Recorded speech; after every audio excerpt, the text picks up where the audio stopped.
and welcome back to the Soar Higher podcast, a show for leaders by leaders focused on providing business and career advice, tools, and resources to help people achieve higher levels of success in their lives.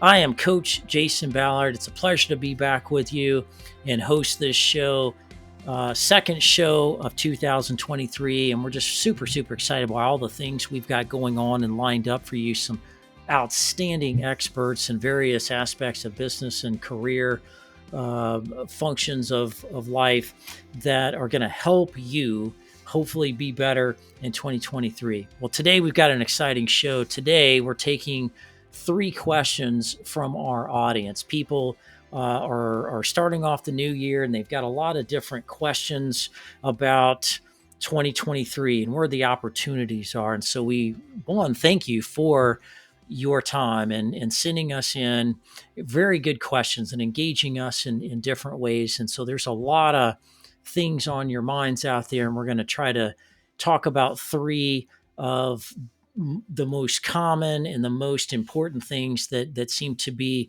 a trend out there. So you kick off the new year, right? You come back from the holidays and everybody's kind of rested and recuperated and just, kind of had a successful 2022, and you come back from the holidays, and now what? Everybody's kind of foggy. Everybody's kind of lost their thunder from last year, and that's kind of one of the toughest parts about being a leader is getting everybody back from a major break like the holidays and get them refocused, get them back in the game, get them energized about where you're going and what you're doing and why that's important. And so, one of the questions we got is how do you motivate staff in the new year with inflation, with recession fears, and all the things going on in our world today? How do you get people back, get them motivated? And that's a really powerful question. That's a big question. I'm glad somebody, or a number of you asked it because I think that's on the minds of a lot of folks. Couple things I'll say about that. I'm going to carve this up in a couple different ways. One, people are motivated differently by different things. And so, as a group, when you bring a whole company back after the holidays and you're trying to get them re-energized and focused and back on target, one thing that I would suggest right out the gate is a common purpose. Give the team a purpose. What do you mean by purpose? Common goals and objectives. Everybody needs a purpose in life. Nobody's going to come to work for you and just kind of willy-nilly come in and do things and just be told what to do and kind of bounce from one thing to the next. That gets old, that gets mundane, and they just feel like they're a number. They're there just hanging out, waiting on somebody to tell them what to do. Nobody's excited about that. All right. People need a purpose. They need something to be excited about. They need to feel part of something bigger than themselves. They need to feel like they're going to make a difference in some form or fashion in your business, in the day in the life of the customers that buy your products and services. Give them a purpose. If you haven't already developed a company strategic plan, that is a really good place to start. Build a strategic plan that has the vision, that has the mission, that has the priorities and the goals of the objectives, and kind of help people understand where they fit into that so they know exactly what their purpose is. People want to know where the company is going. Whether you've done a strategic plan or not, people want to know where you are going. They want to be a part of something new and exciting. They want hope for things to be better. Nobody wakes up and says, "Hey, I can't wait to go backwards today. Hey, I can't wait to get up and go hang out with a bunch of goofballs and losers today." Everybody wants to be around winners. Everybody wants to be on a winning team. Everybody wants to do better personally, themselves and professionally, as well as be a part of something that's bigger than themselves, and to see the company, the team thrive as well. And so if you haven't developed your strategic plan, I highly, highly encourage you to do so. If you need help with that, then reach out to people that are business coaches or consultants that may be able to help lead you through that process. That is critical.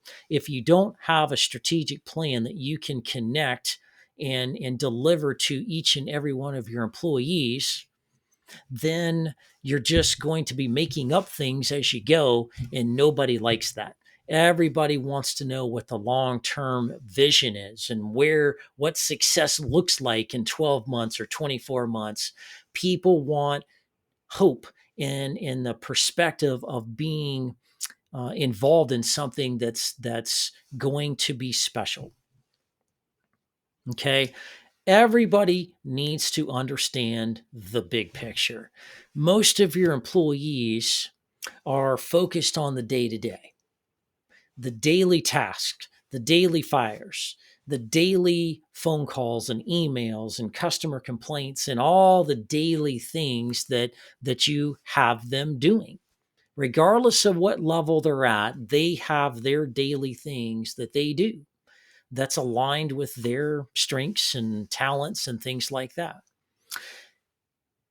Everybody needs to be pulled out of the weeds, their daily norms, and be shown the strategic picture. What is the big picture here? What is all of this for? I need to understand that and connect to that. And as a leader, one of the ways to motivate your people is to show them and connect them to the big picture, so they know where they fit into that big picture and how important their job is to ultimately achieve whatever the big picture is. Second, each and every member of the team needs goals for themselves as a contributing member and for the team holistically. They need specific goals that they and their teammates can try to achieve on a daily, weekly, monthly basis and be accountable for that. I would say the second part of my answer to this really good question in how to motivate people and inspire people and get them excited to come to work, get them proud of being in your business, wearing your logo, wearing your shirts, wearing your hats or whatever. When people talk to them next year at the Christmas party, they're excited about what's going on and all the great things that they're being a part of. Almost to the point when they're talking good things about your company, it's almost like they're almost selling things to other people to get them to come to work there. It's such a great place. All right. One way to motivate people and get people in that train of thought as a leader is to get to know them. Everybody has somebody and everybody has a story. Everybody wants to be better. Everybody wants opportunities in the world. Everybody wants to improve. Everybody wants to grow.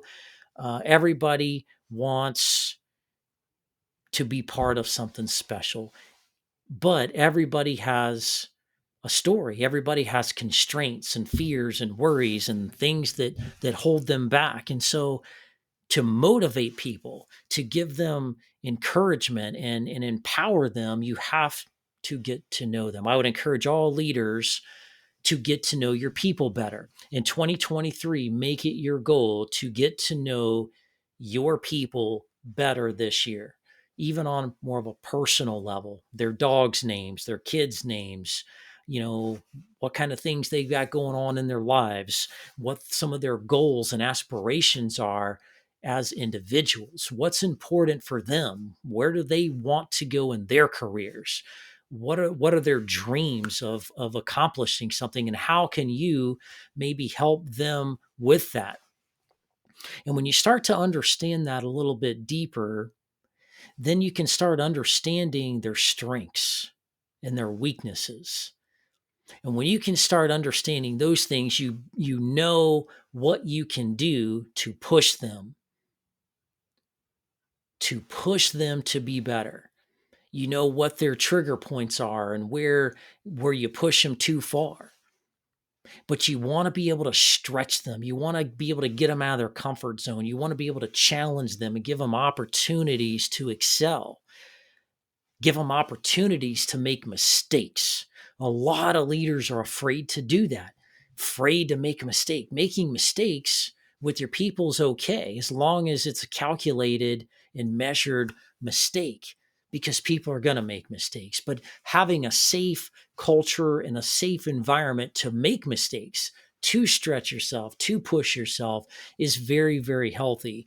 And at the end of the day, people in those situations can actually achieve more than they ever thought possible. When you can tap into that as a leader, you've really tapped into how to motivate and inspire them to be their best. And when you can do that, they will do anything they need to do for you. Work late, work harder, work smarter, take on new responsibilities, handle a tough customer, a tough problem. Those are my two recommendations for how to get people engaged, how to motivate people, and how to get them focused. There's a lot going on in the world right now around the workforce and the great resignation and just the economy and inflation. Remove the noise, focus them on those two things about purpose and about tapping into their strengths and their weaknesses. And I think you'll come out on top, and people will be super motivated and excited to be there working with you. Okay, that leads us to question number 2. And thank you for question number 1. That was a big and powerful question. Question 2 is not too far off the mark there as well. How do you build highly productive teams? Wow, that is a big question. That's $1 million question right there. And to me, building powerful, productive teams really starts with clarity, and it starts with simplicity. To be productive, you need to know what you're doing, what it takes to get it done. How do you know you're successful when you do it? So when you can continue to do it in a highly productive manner, you can get better and better at doing that. And there's a couple ways of doing that. How do you build a highly productive team? Well, first off, I would say make them a cohesive team. The most productive and successful teams are cohesive teams. Think about sports teams, the dream team in basketball. Think about the days where Michael Jordan and the Bulls were a dynasty. Think about the University of Alabama and how many uh, championships they've won under Coach Nick Saban. Think about all the things that happened at New England in the New England Patriots NFL football team with Tom Brady and Tom Belichick. Think about those kinds of teams and what made them productive. They were cohesive. They were cohesive. Well, how do you bring people together and make them cohesive? Well, first, every member of the team needs to know themselves very, very well. They need to be very honest with their teams. Cohesive teams are very open and honest people that make up the team. Being honest about who you are, about what your strengths are, about what your weaknesses are. What are you absolutely the best at that you bring to the table that nobody else brings to the table? And being um, honest with yourself about those things.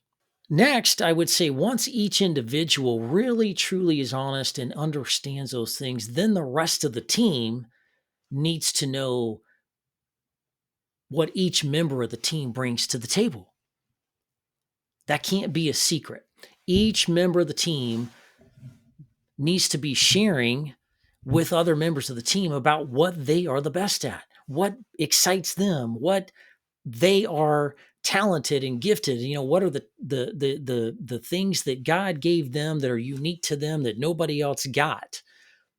That when you can leverage those skills and what they bring to the table that is the best of them, and each member of the team knows exactly what that is, now you know how to structure the team because you've got a team full of different people with different strengths and weaknesses.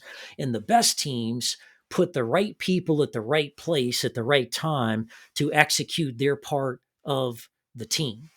What's one way to do that? Well, one is do DISC assessments, DISC, DISC assessments. What are those? DISC assessments are individual assessments as well as team assessments of people. You're either a D, an I, an S, or a C. Either you're more of a go-getter, hard charger, get it done, results-oriented person, or you're more of a strategic thinker, or you're a people person, you're a networker, you're a connector, you're high energy, high positivity, high enthusiasm, or you're a person that's more laid back, more easygoing, more relationship based, more methodical in your thinking. Or you could be a very detail oriented person, a very analytical, technical kind of person, right? Here's the trick. You need each of those four types of people to maximize your success on the team. You can't stack your team full of all type A personalities and expect to win every day, all the time, in every situation. It will not happen. The best teams are the most diverse teams, the most inclusive teams.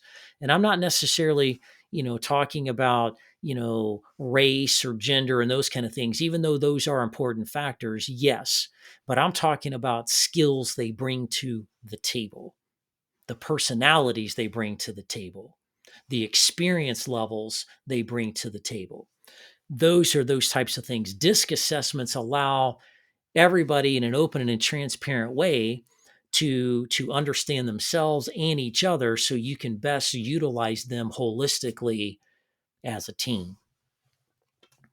I would say do some team building exercises around that and kind of get people familiar so each member of the team knows exactly who's on the team and who can do what, because then it's about aligning people in the right positions. If you create an organizational chart, you need all of these different skills to round out the team. You need some people that are good in engaging people.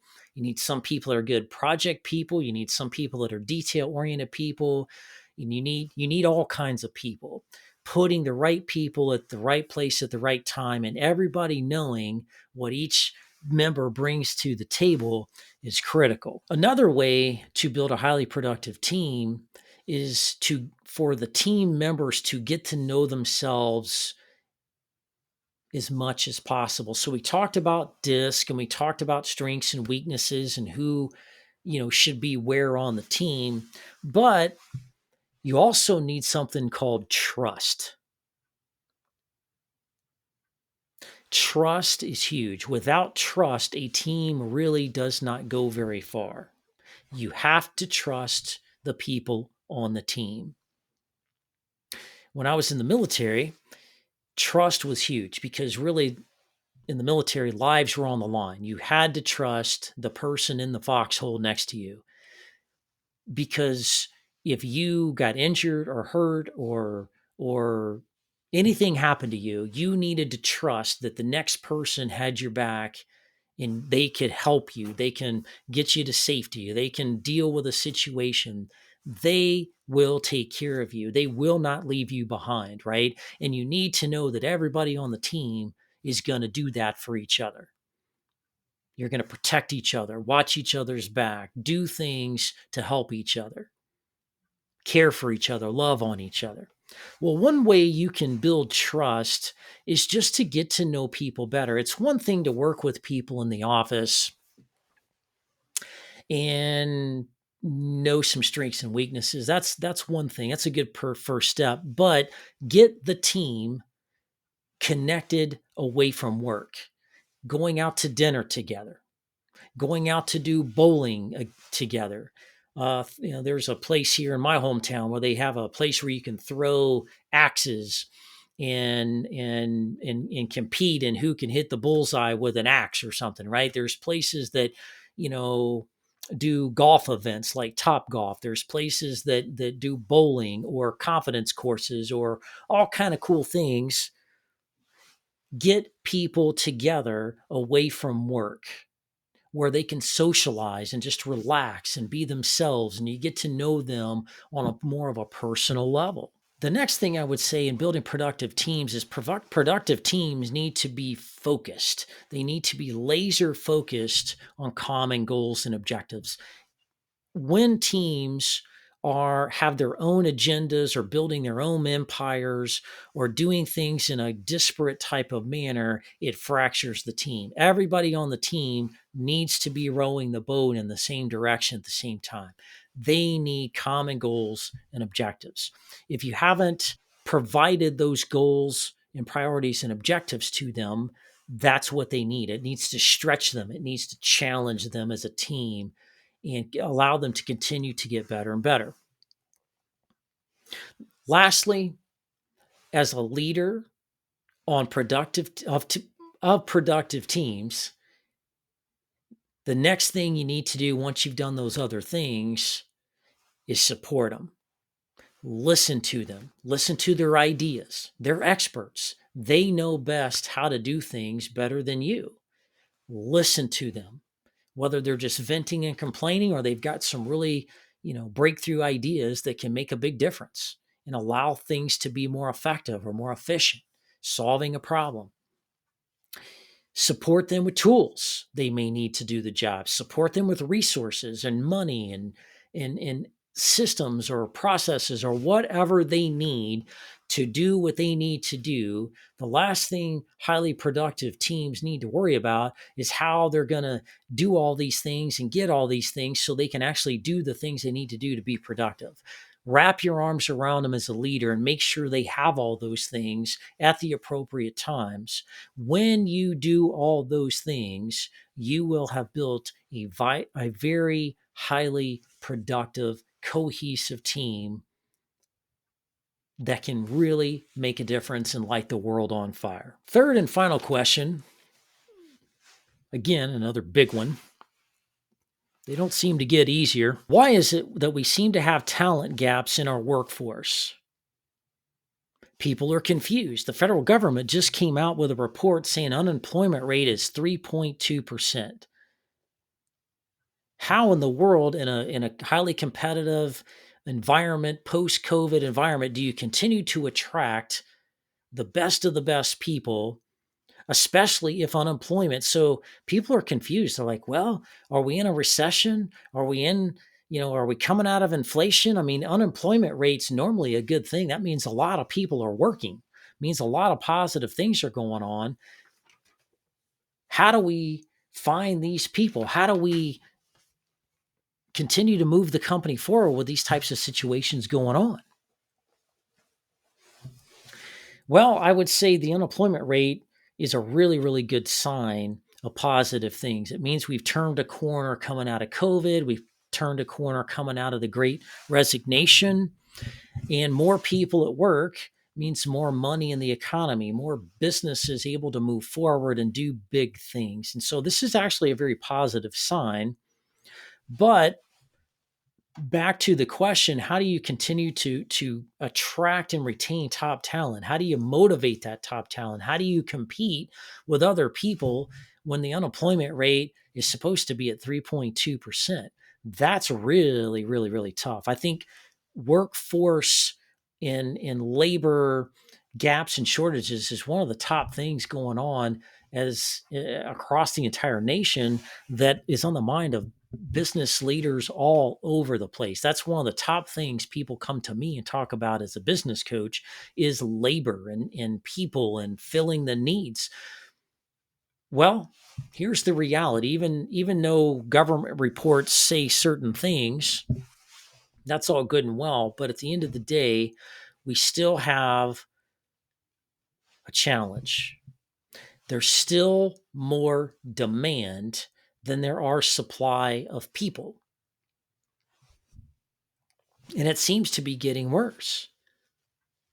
Now, it's starting to normalize, inflation's starting to go down, the economy's starting to go in a positive direction.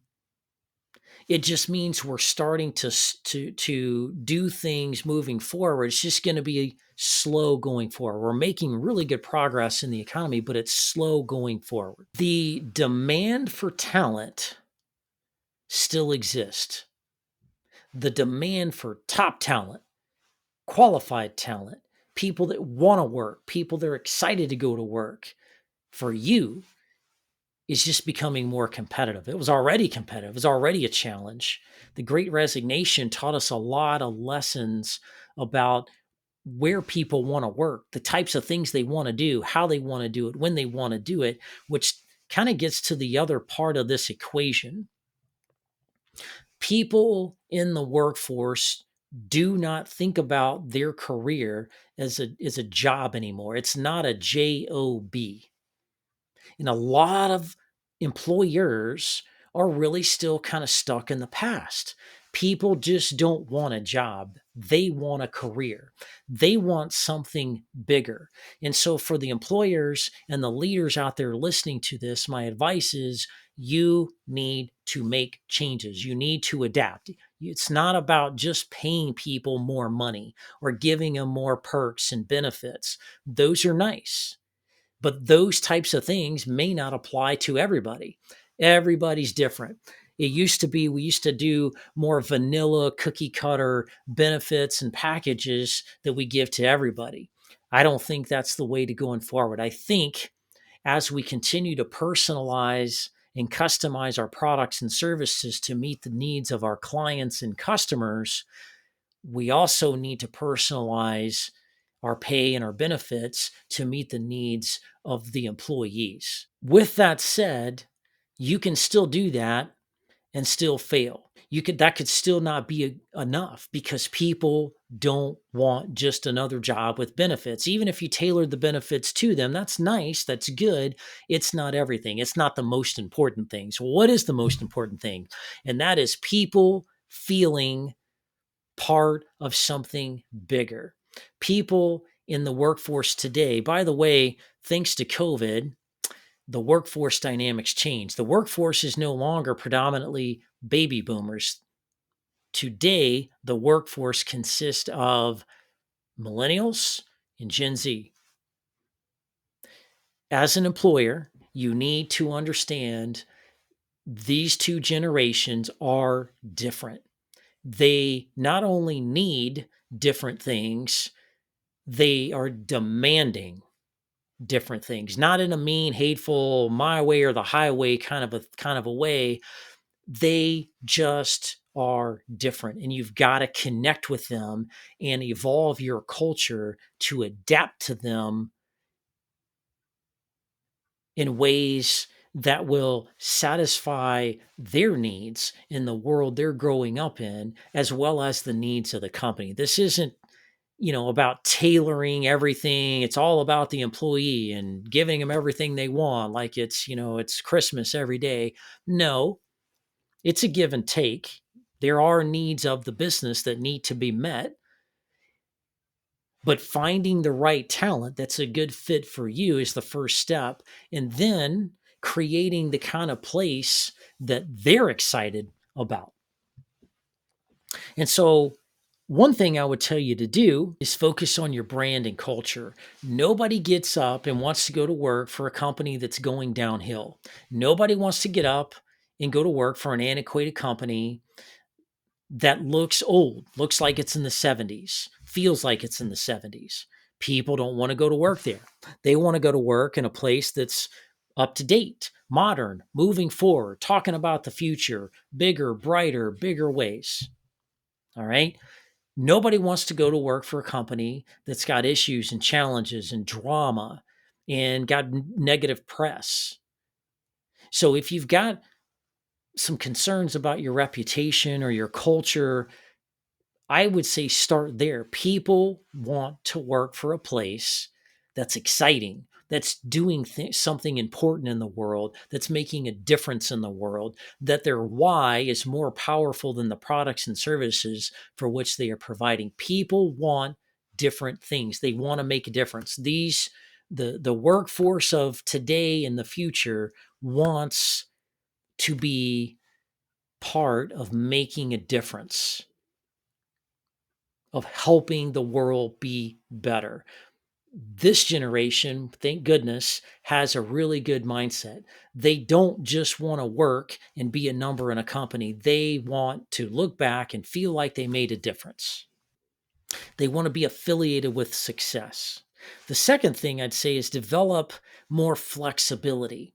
In the day and the age of today, and as we go forward, people need autonomy and flexibility, and for companies to work with them to the best of their ability, where they feel they can live their life, do the things in their personal lives they need to do, and work for your company or some company that gives them the ability to do things. It used to be back in the old days where work was work and personal life was personal life, and those two things never were to join forces, right? When you were at work, you weren't supposed to get personal calls.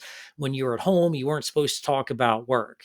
Those are two separate things. Well, that's not the case anymore. It's all blended together, and people need flexibility to navigate their life, because in the view of the workforce today, work and personal life and kids and families and pets and all the things they've got going on is just one big checklist of things to do all day, and they just want to be able to do it in the best possible way that they can. Number 3, people want to feel important. They want to be connected to something that's bigger than themselves. That's why people like the NFL or college sports, because it gives them a connection to something bigger in the world, people that are connected in similar ways. You fill a stadium full of football fans on a Saturday afternoon, and there's energy, there's everybody's there for a common goal and a purpose and rooting for their team, and the music, the energy, the vibe, the tailgating, right? It's fun, it's exciting, it's something bigger than just what they do every day in their personal life or in their work. And so make your place of business, make your organization about something bigger than just cashing checks and making money. If people feel that, it's not big enough for them anymore. The next thing I would say is development. The workforce of today wants a career, a long lasting career. They think longer term than other folks in the workforce. They want to understand what success looks like in their career. They want to see the path up to success. They want a roadmap. They want to be developed. They want to be invested in. You're wanting them to invest in you and your company. They want to feel like you're investing back into them. They're part of the future. They're part of the next generation. They want coaching. They need mentorship. They need people to talk to and vent and do things where they feel safe and confident and comfortable. I work with businesses all the time and have challenges and issues. And usually at the mid level or below is where the drama resides. People get lost. They lose sight of the bigger picture. They don't feel important. And so when I coach them and I bring them back into the bigger picture and I focus them on their plan and what they're doing, when they're doing it, how they're doing it, and giving them hope for the possibility for them to achieve the bigger things they want to achieve personally and professionally, it changes the games. People need mentorship. They need a lot more communication than the generations before us. And so those are the types of things I would say make a difference. Lastly, I would say when you're hiring people and you've got a shortage and gap, so does everybody else. Do not take shortcuts and hire the wrong people just to fill a position, just to, fill a temporary need. Hire, be patient, and hire the right people that is the right fit for your culture, your organization, with the right attitude, the right spirit. They're coachable, they're trainable, and they're open. And in return, you give them autonomy, you give them flexibility, you give them the space to let them be the best that they can possibly be. Give them opportunities, give them the support, give them the things they need to be successful, as we mentioned before. It's a tough economy out there. It's a tough time to be a leader, to be in business. A lot of turbulence, a lot of unknowns, lot of noise that surrounds our day-to-day right now. The challenges we face are not going to go away anytime soon. These are challenges we're going to face for the next number of years ahead of us, and those challenges are going to continue to get more dynamic in nature. These are really good questions, really thoughtful questions, really relevant and pertinent questions. I invite you to think through some of the things that I gave you as advice, places to start, places to be looking at your company, looking at your leaders, and continue to work and shape them in ways that will allow you to start chipping away at these issues. I'd also say, think outside the box. Connect with other people, connect with experts that are coaches, that are consultants, that are working with people in a lot of different ways. Some of the challenges you may be facing may have a solution. You just don't know it because you're in your daily work as a leader all the time. It gets lonely at the top, it gets hard at the top.